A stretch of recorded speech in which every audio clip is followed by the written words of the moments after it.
ఇక్కడ ఈరోజు మన సంగారెడ్డి ప్రాంతానికి చెందినటువంటి ఎమ్మెల్సీగా పోటీ చేసినటువంటి అన్న మల్క కొమరయ్య అన్న గారు ఈరోజు సంగారెడ్డిలో ప్రచారంలో భాగంగా అదేవిధంగా ఇక్కడ స్కూళ్ళు సెంటాన్స్ అదేవిధంగా గవర్నమెంట్ పాఠశాల అదేవిధంగా చాలా స్కూల్లోకి విజిట్ చేయడం జరిగింది.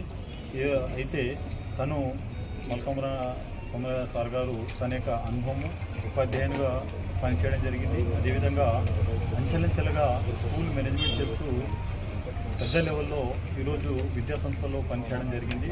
ఇక్కడ ఉన్నటువంటి రాష్ట్రంలో ఉన్నటువంటి ఉపాధ్యాయుల యొక్క సాధక బాధకాలు, వారు పడేటువంటి కష్టాలు, వాళ్ళకున్నటువంటి ఏదైతే ప్రభుత్వము వాళ్ళ సమస్యను పరిష్కరించట్లే చాలా చాలా చాలా విషయాలు మనం చూస్తూ ఉన్నాము.